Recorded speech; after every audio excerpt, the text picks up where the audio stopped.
The audience didn't know. 1960 Las Vegas. Thousands of people watching Louis Armstrong, a magnificent performance. But nobody knew. The backstage drama.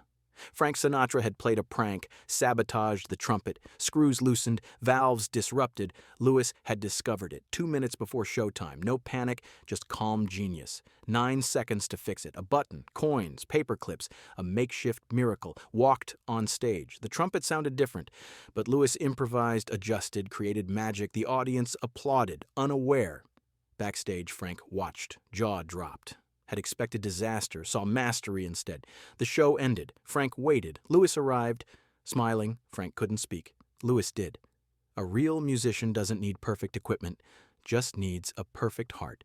Years later, Frank Sinatra told the story in an interview, with tears in his eyes. One night, I sabotaged Louis' trumpet as a joke. But he fixed it in 9 seconds with a button, coins, and paper clips, and gave one of his best performances ever. Then backstage, he said, I played worse trumpets in New Orleans. That's when I realized I performed under perfect conditions. Louis came from poverty, played trumpets held together with wire, and was still a genius. That night, I learned talent isn't about equipment, it's about heart. Louis gave me a lifetime lesson in 9 seconds, 1960, Las Vegas. One prank, one miracle, one friendship forever changed. Louis Armstrong was that kind of man. Didn't just do the impossible in 9 seconds. Taught, inspired, changed everyone around him. But what exactly happened that night? How did Frank's prank backfire into one of the most legendary moments in jazz history? And what did Louis' response reveal about true genius? Before we explore this incredible story of resilience, improvisation, and the lesson that changed Frank Sinatra forever, please subscribe to our channel and hit that notification bell. What Louis Armstrong did in those 9 seconds will change how you think about talent, preparation, and true mastery. To understand what happened in Las Vegas in 1960, we need to understand two men, Louis Armstrong and Frank Sinatra, and the friendship that defined an era. Louis Daniel Armstrong was born August 4, 1901, New Orleans, Louisiana, into crushing poverty. Grew up in one of the poorest neighborhoods in America, Storyville, where survival was daily work. Where having a working musical instrument was a luxury most couldn't afford. Louis learned music on broken instruments, trumpets, missing valves, held together with wire, with hope, with ingenuity. As a child, Louis would find discarded instruments, fix them with whatever he could find. String, tape, pieces of metal, whatever worked. This wasn't just resourcefulness, was necessity. Either make it work or don't make music. And Louis had to make music, was his only way out, his only hope, his only future. By the time Louis was a teenager, he'd become a master at improvisation, not just musically, but mechanically. Could fix almost any instrument, could make broken things work, could create solutions where none seemed to exist. This skill, learned in poverty, would serve him his entire life, including that night in Las Vegas. By 1960, Louis was 59 years old, one of the most famous musicians in the world, had performed for presidents, had records that sold millions, had changed jazz forever, but never forgot where he came from, never forgot the broken trumpets, the wire and hope, the making something out of nothing. Frank Sinatra was born December 12, 1915, 14 years after Louis. Came from a different world, Hoboken, New Jersey, working-class Italian-American family, not wealthy, but not the crushing poverty Louis had experienced. Frank had challenges, discrimination against Italian-Americans, struggles to break into music, rejections, setbacks, but always had access to proper equipment, to functional instruments, to the tools he needed. Frank and Louis met in the early 1940s. Both were rising stars. Both loved music. Both respected each other's talent. A friendship formed, built on mutual admiration, shared love of performance, and constant joking. The information in this video is compiled from documented interviews, archival news, books, and historical reports. For narrative purposes, some parts are dramatized and may not represent 100% factual accuracy. We also use AI-assisted visuals and AI narration for cinematic reconstruction. The use of AI does not mean the story is fake. It is a storytelling tool. Our goal is to recreate the spirit of that era as faithfully as possible. Enjoy watching. Frank loved pranks, was famous for them, would joke with fellow performers, hide props, move equipment, nothing malicious, just playful. Louis usually took it well, would laugh, would sometimes prank back. Their friendship was built on this playful rivalry. By 1960, both men were established legends. Frank was at the height of his Rat Pack fame. Las Vegas shows, movies, records, cultural icon. Louis was touring constantly, still performing at the highest level, still innovating, still beloved. That year, they were both scheduled to perform in Las Vegas. Different venues, different nights, but they made time to see each other, to catch up, to joke around backstage. One particular night, Frank was attending Louis's show, came backstage before the performance to wish Louis luck, to hang out, to be part of the energy. Louis was getting ready, warming up, preparing mentally. His trumpet was on the table. Beautiful instrument, well maintained, perfectly tuned. Frank looked at it. An idea formed, a prank, just a small one. Something to make Louis laugh. Frank waited until Louis stepped away, talking to his band, going over the set list, making final preparations. Frank approached the trumpet, looked around, nobody watching, quickly loosened the valve screws, not completely off, just enough to make them unstable. Adjusted the slide, disrupted the spit valve. Small changes, but enough to affect performance. Frank smiled to himself, imagined Louis discovering it, maybe having to tighten everything quickly, maybe borrowing another trumpet. Would be funny. Would make a good story. Frank left backstage, went to his seat in the audience, waited for the show to start, waited to see what would happen. Meanwhile, Louis finished his preparations 2 minutes before showtime, picked up his trumpet, immediately felt something wrong. The weight was off. The balance unusual. Looked closely, saw the loosened screws, the disrupted valve, realized immediately. Someone had been messing with his trumpet. Louis's first thought was Frank. Had to be. Nobody else would dare. Nobody else had the access. Louis looked at the clock. 2 minutes. Could ask for another trumpet. Could delay the show. Could make an announcement. But that wasn't Louis's style. Never made excuses. Never blamed circumstances. Always made it work. Louis set the trumpet down. Looked around. Needed to fix this. Fast. His eyes fell on his suit jacket, hanging nearby. An idea formed. Louis walked to the jacket, ripped off a button, checked his pockets, found 3 coins, a paperclip, went back to the trumpet, began working, fast, focused. The button could serve as a makeshift spacer for one valve. The coins could shim the slide. The paperclip could temporarily secure the spit valve. Louis's hands moved with precision. Years of fixing broken instruments. Years of making something out of nothing. 9 seconds. That's all it took. The trumpet wasn't perfect, but it would work, would hold together, would make music. Louis picked it up, tested it quietly. Sound was different, slightly flat in some registers, unstable in others, but playable. Louis smiled. Had played worse. Much worse. Have you ever had to fix something critical at the last moment? How did you handle the pressure? Share your experience in the comments, the stage manager called. Mr. Armstrong, you're on. Louis walked to the stage entrance, trumpet in hand. No stress, no panic, just readiness. The announcer's voice boomed. Ladies and gentlemen, the one and only Louis Armstrong. The curtain opened. Louis walked out. Thousands of people, applauding, cheering, expecting greatness. Louis raised his trumpet, put it to his lips, played the first note. In the audience, Frank leaned forward, waiting for something to go wrong, waiting for Louis to stop, to check the trumpet, to realize the prank. But Louis didn't stop, kept playing. The sound was slightly different. Frank could hear it. Trained musical ear. The trumpet wasn't quite right. But Louis was compensating, adjusting his embouchure, changing his breath control, improvising technique to match the compromised instrument. The audience heard nothing wrong, just beautiful music. Just Louis Armstrong doing what he did best, making magic. Frank watched, stunned. Realized Louis had discovered the sabotage, had fixed it somehow, was performing anyway, and performing brilliantly. As the show continued, Frank's amazement grew. Louis played complex runs, high notes, low notes, everything the set required. The makeshift repairs held, the button, the coins, the paperclip, all working together, keeping the trumpet functional. Louis performed for 90 minutes, never faltered, never mentioned the problem, never let the audience know anything was wrong, just played, just created joy. Just did what Louis Armstrong always did. When the show ended, the audience gave a standing ovation, screaming, applauding, demanding an encore. Louis smiled, bowed, played one more song, then walked off stage. Backstage, Frank was waiting. Couldn't wait. Had to know. Had to understand. Louis saw Frank, smiled. That famous Louis Armstrong smile. Frank stepped forward. "Louis, I saw the trumpet. I know what I did. How did you—" Louis raised his hand gently. "It's okay, Frank. I know it was you." Frank looked embarrassed. "I'm sorry. It was supposed to be funny. I didn't think you'd actually play with it broken." Louis chuckled. "Broken?" "Frank, this wasn't broken. This was Tuesday." Frank looked confused.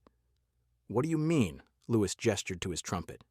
"When I was poor in New Orleans, I played trumpets that were held together with wire and hope, missing valves, cracked bells, mouthpieces that barely fit. This tonight? This was nothing. I just used what I had. Button, coins, paperclip, made it work." Frank shook his head in disbelief. "But 9 seconds. You fixed it in 9 seconds." Louis shrugged. "Had a lot of practice. When you grow up with broken instruments, you learn fast. Fix it or don't play." "I always chose to play." Frank sat down. "Processing." "You're telling me you've been doing this your whole life, making broken things work?" Louis nodded. "That's jazz, Frank. Improvisation isn't just musical, it's life. You work with what you have. You make it beautiful. You don't make excuses." Frank looked at his hands. "I've always had perfect instruments, perfect conditions, perfect everything. And here you are, performing better than anyone with a trumpet I sabotaged." Louis put his hand on Frank's shoulder. "Frank, equipment doesn't make the musician. Heart makes the musician. Passion makes the musician. Love for the music makes the musician. Everything else is just tools. And tools can always be fixed, replaced, worked around. But heart? That's what matters." Frank felt something shift inside him. A realization, a lesson, a moment of clarity. "You're right. I've been taking everything for granted. The perfect conditions, the perfect instruments, the perfect setups." Louis smiled. "Nothing wrong with having good equipment, Frank, but never forget, music lives here." He touched his chest. "Not here." He gestured to the trumpet. "The instrument is just a tool to let the music out. As long as you have the music inside, you can always find a way to share it. Please subscribe if this story is moving you. The most powerful part is still coming." That night changed Frank Sinatra. Not immediately, but gradually. Started paying attention to things he'd overlooked. The privilege of perfect conditions, the luxury of never having to improvise mechanically, the blessing of always having backup options. Frank started asking Louis about his early days, about New Orleans, about the poverty, about the broken instruments. Louis shared stories about playing in parades with trumpets missing keys, about performing in clubs with instruments held together with electrical tape, about learning to compensate, to adjust, to make beautiful music despite imperfect tools. Frank listened, really listened, began to understand. Louis' genius wasn't just musical, was deeper, was about resilience, about resourcefulness, about never letting circumstances define outcomes. Over the following years, Frank told the trumpet story often, to other musicians, to interviewers, to friends, always with the same amazement, always emphasizing the same lesson.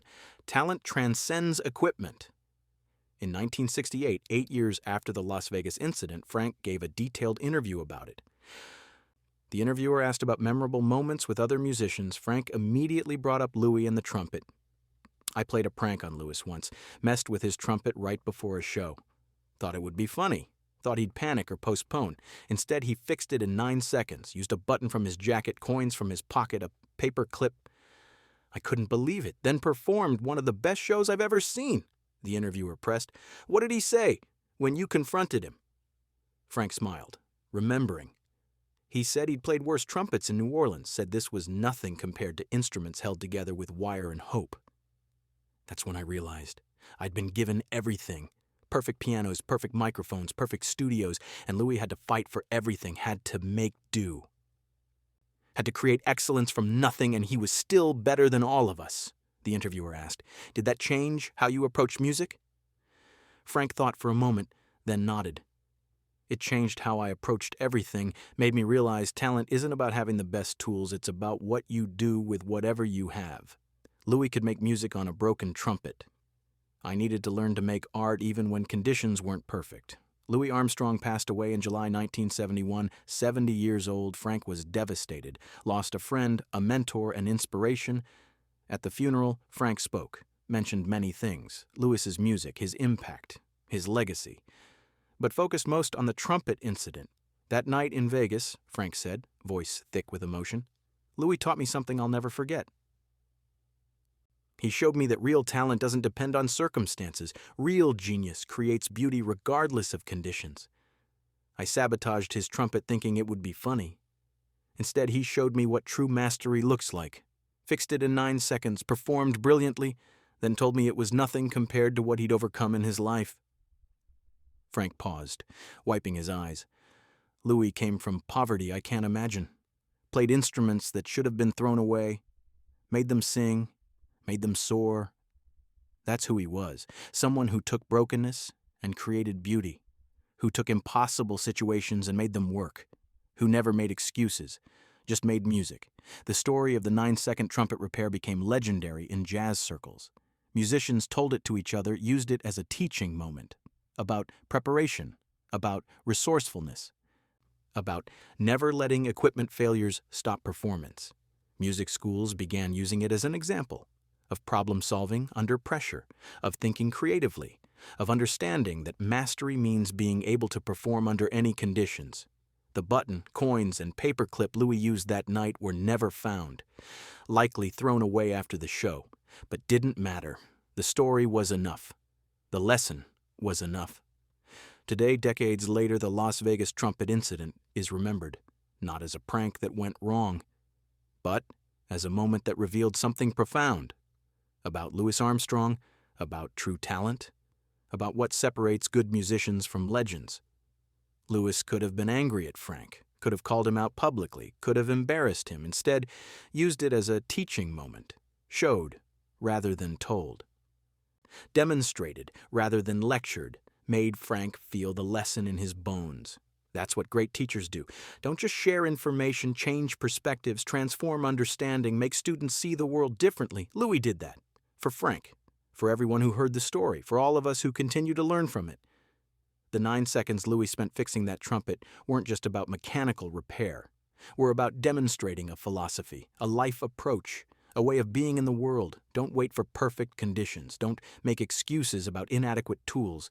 Don't let circumstances define outcomes. Work with what you have. Make it beautiful. Create excellence regardless. Louis Armstrong lived that philosophy every day, from his childhood in New Orleans poverty to his final performances. Never complained about broken instruments, about racism, about discrimination, about any of the countless obstacles he faced, just found solutions, made adjustments, kept creating, kept giving, kept inspiring. The trumpet incident was just one example, one 9-second window into a lifetime of resourcefulness, of resilience, of refusing to let anything stop the music. Frank Sinatra learned that lesson, carried it the rest of his life, changed how he approached his art, how he dealt with setbacks, how he understood success, and passed the lesson on to other musicians, to his children, to anyone who would listen. That's legacy. Not just what you accomplish, but what you teach, what you inspire, what you make possible for others. Louis Armstrong's legacy includes his innovations in jazz, his recordings, his performances, his cultural impact, but also includes moments like the 9-second trumpet repair, moments that taught resilience, resourcefulness, the refusal to be defeated by circumstances. Thank you, Louis Armstrong, for the music, for the joy, for the artistry, but also for the lessons, for showing us that genius isn't about perfect conditions, it's about perfect heart, for demonstrating that true mastery means performing brilliantly regardless of circumstances, for teaching Frank Sinatra and all of us that equipment doesn't make the artist, heart makes the artist. And thank you, Frank Sinatra, for sharing the story, for learning the lesson, for passing it on, for being humble enough to admit when you were wrong, for being wise enough to recognize a teacher when you saw one. 2 legends, 1 prank, 1 9-second miracle, 1 lifetime lesson. In a backstage room in Las Vegas, 1960, Louis Armstrong took a button, coins, and a paperclip and created something impossible. Not just a functioning trumpet, but a teaching moment that would echo through generations. The tools were simple, the time was brief, but the lesson was eternal. Excellence doesn't require perfect conditions, just requires perfect commitment, perfect heart, perfect love for the craft. Louis had that, always had that, and shared it generously, powerfully, transformatively. The trumpet has long since been repaired, probably replaced, lost to time. But the story lives on, in jazz clubs, in music schools, in conversations between musicians, in moments when someone faces a broken tool and has to decide. Give up or improvise? Louis chose improvise every time, in 9 seconds, in 9 decades, in every moment of his extraordinary life. That's the legacy. That's the lesson. That's Louis Armstrong forever.